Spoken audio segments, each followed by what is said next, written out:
Владимир Путин уже не первый день находится в положении, когда виртуальные тапки летят в него сразу со всех сторон.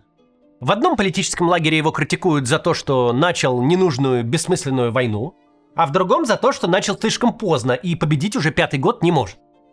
Сегодня мы рассмотрим активно распространяющуюся конспирологическую теорию о том, что Путин – это сотрудник китайской разведки и работает на Си Цзиньпиня.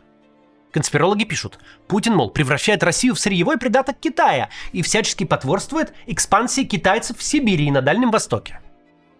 А кое-кто припоминает, как еще в 2005-м российский президент отдал Китаю участки территории в районе реки Амур. Мы решили присоединиться к этой теории и разобрать ее сегодня. И нет, мы не сошли с ума, и сегодня не 1 апреля. Досмотрите ролик до конца, и вы удивитесь.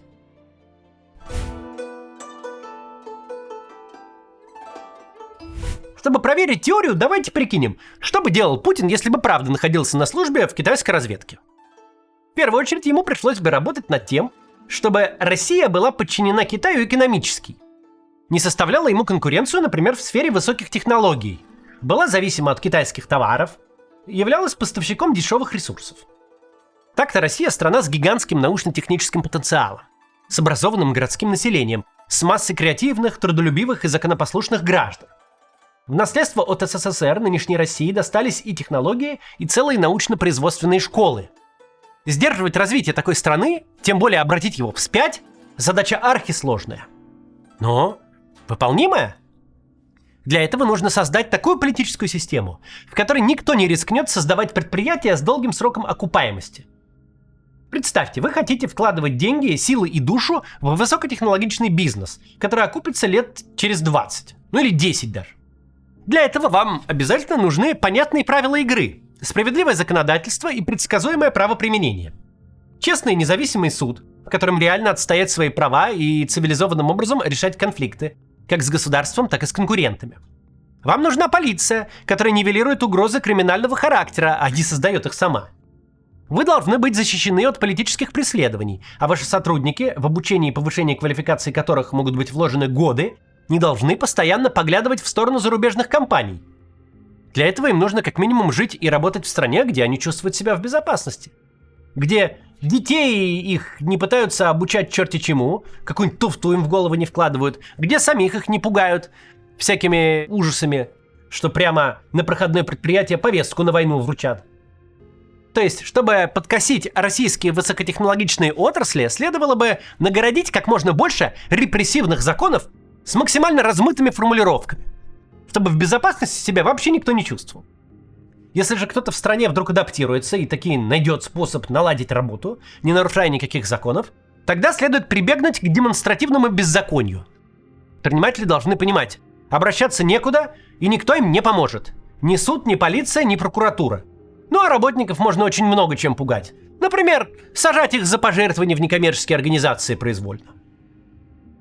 Так можно нанести очень четкий удар именно по сложным и наукоемким производствам, у которых длинные сроки окупаемости и большая зависимость от обстановки в стране.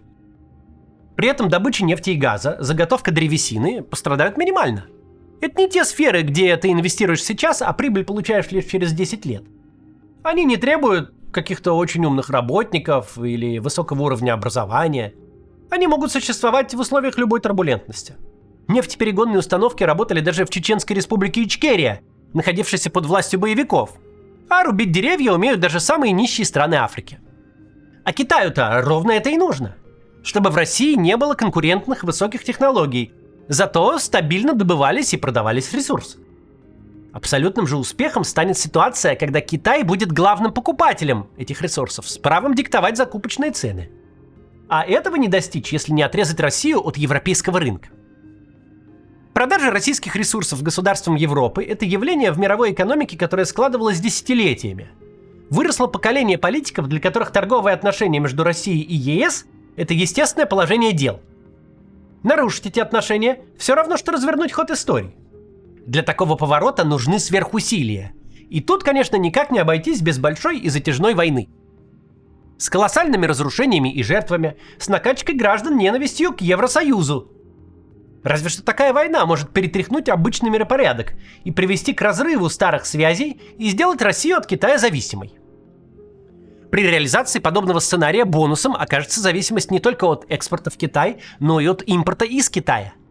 У российских покупателей и у частных, и у юридических лиц не останется выбора между европейским и китайским оборудованием, техникой, автомобилями.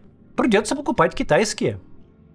Усилить эффект поможет демографическая политика в интересах Китая. Сейчас ее обсудим после небольшого объявления насчет нашей книги про Вторую мировую. Посмотрите, пожалуйста. Недавно вышел первый том нашей книги «История Второй мировой войны». Мы с командой сделали его на основе сценариев роликов моего сериала, который 3 года выходил на канале и собрал миллионы просмотров. Книга получилась содержательная, очень красивая и красочная. Такая будет хорошим подарком, ее можно дать ребенку или взрослому, чтобы человек сам разобрался в том, что произошло в те годы. Причем изучил не из-под палки, а с интересом. Издать такую книгу совсем непросто. Это огромный труд и большие деньги. Первый том мы делали почти 8 месяцев, и над ним работала большая команда. Редакторы, историки, художники, корректоры, дизайнеры. Всего 21 человек. Но благодаря вашей поддержке первый том все равно вышел. И мы уже начали работу над вторым томом. Вот посмотрите его первые готовые развороты. Второй том охватывает ключевые события 1941-43 годов. От битвы за Москву и блокады Ленинграда до Сталинградской битвы, прорыва на Курской дуге и операции в Африке и Италии. Каждая иллюстрация создается с нуля профессиональными художниками, а затем проходит сложную цепочку согласований с историками.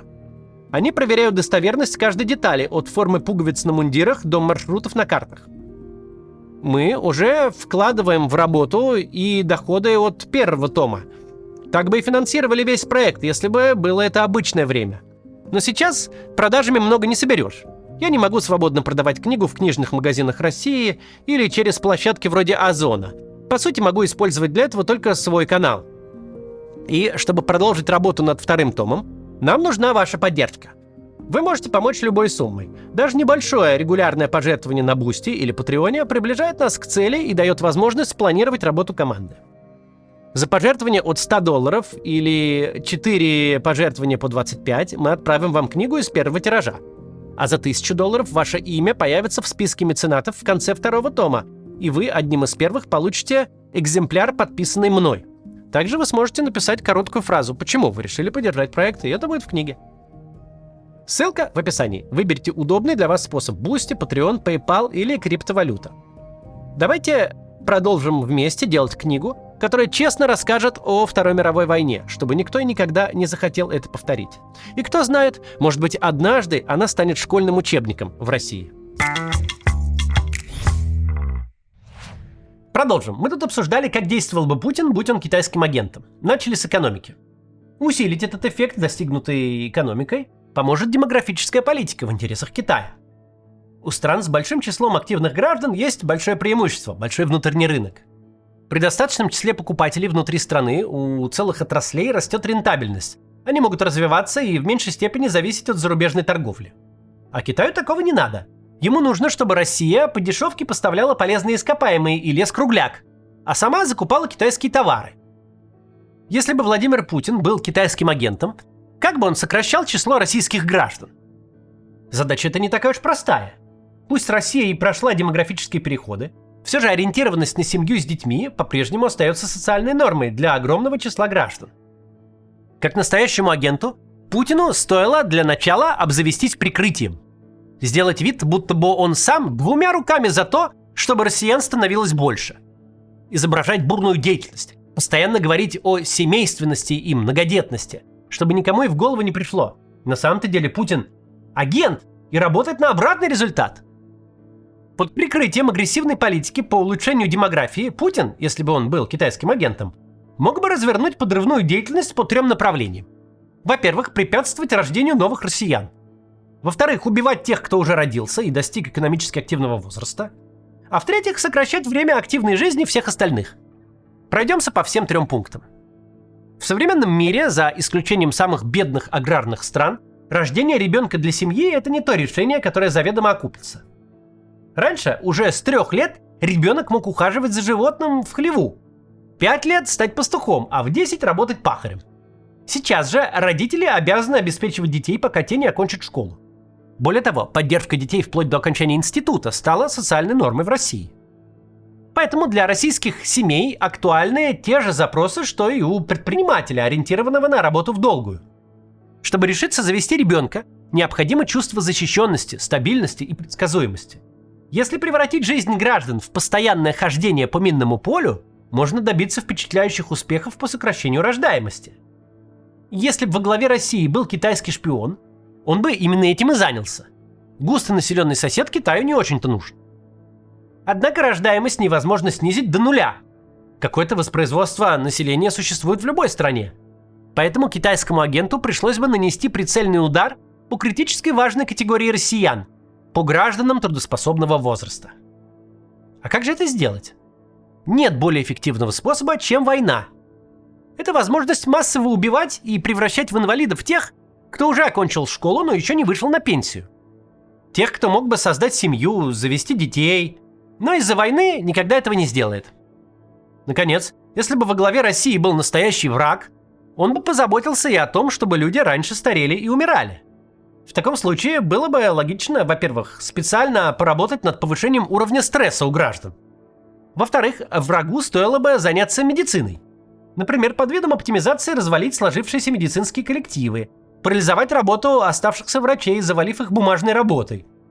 Приложить максимум усилий, чтобы престижная, уважаемая и востребованная деятельность медика воспринималась всеми как неблагодарный труд. Забрать все деньги из медицины и отправить их на войну. В ряде случаев вредительство может заключаться даже в бездействии. Не ремонтировать здания поликлиник и больниц, не закупать расходники и новое оборудование, не импортировать и вообще не лицензировать остро необходимые лекарственные препараты. Правда, предполагаемому вредителю во главе государства все же придется открывать образцово-показательные медицинские центры, иначе его раскроют, и он не сможет вредить дальше. Вообще, у профессионального диверсанта на посту президента, особенно с опытом работы в КГБ, в любой сфере должно быть что-то образцово-показательное. Отдельно взятые больницы, школы, институты, промышленные предприятия, особая войсковая часть и так далее. Чтобы всегда было что предъявить публике, показать по телевизору и отвести от себя подозрения. Помните телесериал «17 мгновений весны»? Главный герой, Штирлиц, не мог 100% времени работать против нацистской Германии. В целях конспирации приходилось что-то делать и в ее интересах. В кадре он с железным крестом и орденскими планками. Значит, как-то он их заработал. Поэтому, если бы Китай поставил во главе России своего человека, ему бы приходилось иногда и дороги новые открывать, и какие-то социальные учреждения строить, и льготы кому-нибудь назначать и так далее. Чтобы даже сомневающийся гражданин мог решить, не все так однозначно. Что еще можно сделать для успешного сдерживания России и ее дальнейшего подчинения пекинскому эмиссару? Можно просто выписать, что в России есть выдающегося, и усердно бить именно по этим областям. Первое, конечно, что приходит на ум, это сфера IT. В ней Россия вырвалась в лидеры. Помогла и хорошая математическая школа, и тот факт, что интернет-технологии сравнительно молодые, и нашей стране удалось включиться в конкурентную борьбу прямо на старте. Но зачем Китаю иметь под боком технологического гиганта? На месте китайской компартии каждый озаботился бы тем, чтобы разгромить российский интернет. Сделать работу айтишников в России невыносимой, толкнуть их к эмиграции, а в идеале вообще весь интернет выключить. Помимо IT у России есть и другое преимущество, очень хорошо понятное китайцам. На планете мало держав, которые пронесли себя через века и не распались в 20 столетии. Почти ничего не осталось ни от британской, ни от французской, ни от испанской империи. А вот если взять карту империи Цин и современного Китая, то их очертания примерно совпадут. Да, пускай без Монголии и многих других территорий, но все же держава не ужалась ни в 100 раз, ни даже в 2 раза. И тоже относится и к нам. Россия – это гигантская страна, которая осталась таковой к 21 веку. Для россиян, особенно не заставших во взрослом возрасте распада СССР, восторг по поводу масштабов собственной страны вполне естественен. А следом за таким восторгом неизбежно возникает желание осваивать просторы. Даже за вычетом необитаемых территорий страна все равно огромна, обустраивать ее можно поколениями. В этом огромная сила России. Вражескому агенту пришлось бы хорошенько поработать в сфере пропаганды и перевернуть все с ног на голову. пришлось бы внушать россиянам, будто их страна неполноценная, униженная, оскорбленная, существует в урезанном виде и никогда не станет цельной, если не захватит себе какие-нибудь еще территории. И это тончайшая подрывная работа. В самом большом государстве на Земле создать официальный нарратив об ущемленности и отсутствии территориальной целостности. Но у такой работы есть результат. И весь этот нарратив переключает внимание с обустройства уже существующих территорий на завоевание новых. Это отличный способ заставить граждан забросить свою страну и втянуться в долгую, кровавую и никому из них не нужную войну на чужой земле. Ранее мы упоминали распад СССР. В определенном смысле он был не окончательным. Ведь и после 1991 года во всех бывших союзных республиках остались миллионы носителей русского языка. Сохранились экономические связи, даже некоторые производственные цепочки. На постсоветском пространстве Россия – ключевой игрок и естественный центр притяжения. Однако Китай сам заинтересован в республиках бывшего СССР. В первую очередь, конечно, в центральноазиатских, но не только. В той или иной степени Китаю интересны и страны Закавказья, и государства Восточной Европы. Если бы в Кремле засел китайский диверсант, он бы обязательно делал все возможное, чтобы Россия из центра притяжения превратилась в центр отторжения. Чтобы даже враждующие между собой Армения и Азербайджан одинаково дистанцировались от Москвы. Для выполнения такой задачи следовало бы демонстрировать непривлекательность российской модели развития. Показывать гражданам соседних стран, что путь России тупиковый и приведет лишь к несвободе, произволу, бедности и технологическому отставанию. Агенту Пекина пришлось бы вести истерическую внешнюю политику, выставляя Россию этаким подростком-абьюзером в обиженной позе. Мол, я вам скидку на газ дал, а вы все равно не делаете так, как я хочу.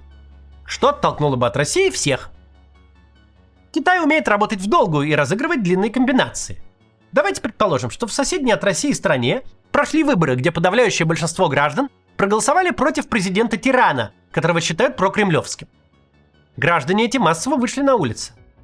В таком случае китайскому агенту можно было бы поддержать диктатора, чтобы сохранить ему власть. Казалось бы, страна таким образом удерживается в российской орбите, но это лишь на короткой дистанции. На длинной дистанции граждане той страны запомнят, именно Россия не позволила им освободиться. И когда диктатор уйдет, а рано или поздно это случится, такое отношение может сыграть свою роль. Еще раз напомню, китайскому агенту в Кремле нужно скрывать, что он китайский агент. Поэтому он мог бы демонстративно покупать лояльность тех или иных глав соседних постсоветских стран. Но при этом бесить граждан этих же стран, чтобы в конечном итоге постсоветские республики от России открещивались. Чтобы русский язык, который, в обычной ситуации воспринимался бы как актив, и его изучали бы, может быть, даже в школах, учили бы ему детей, чтобы этому даже никому в голову бы не приходило, чтобы его забыть пытались. Ну а Китай тут как тут, ему как раз есть что предложить. Правда, с одной из стран была загвоздка, с Украиной. Там есть густонаселенный регион, Донбасс, где дружественное отношение к России настолько сильно, что непонятно, что ж такое вообще можно сделать, чтобы местные свое мнение поменяли. Этот регион своего рода магнит, который в любом случае будет сближать Украину и Россию, что ни делай. С точки зрения китайского агента нет иного варианта, кроме как просто уничтожить Донбасс физически. Втягивание России в войну – это в принципе универсальный ответ на большинство вопросов, которые решал бы наш китайский агент. Но вот превратить в поле боя именно восток Украины, десятками уничтожать именно там русскоязычные города и села, убивать и превращать в беженцев некогда самых дружески настроенных украинских граждан, вот это было бы наивысшим пилотажем, достойным всех наград Китайской Народной Республики. Думаю, что агенту, даже не реализовавшему, а просто придумавшему такую комбинацию, Си Цзиньпинь мог бы авансом вручить какой-нибудь орден на золотой цепочке. Вроде вот этого, который он надел на Владимира Путина в 2018 году. Вообще-то это видео задумывалось как шутка изначально. Но когда мы его написали, то какие уж тут шутки. До завтра.